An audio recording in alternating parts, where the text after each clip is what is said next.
tencereye atıyoruz.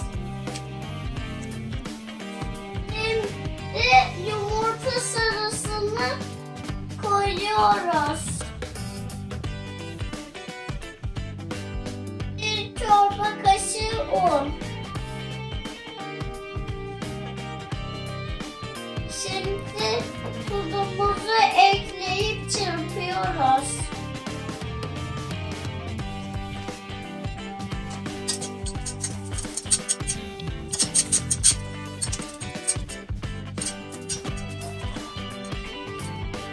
Şimdi bir şişe su ekliyoruz.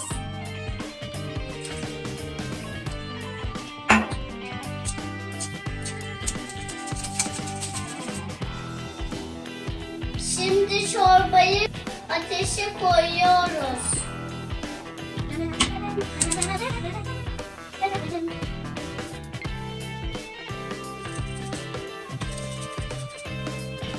Şimdi çorbamız kaynadı.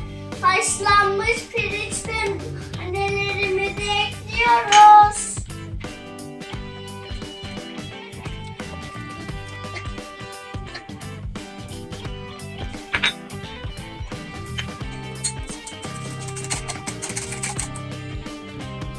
Bakalım tadı nasıl?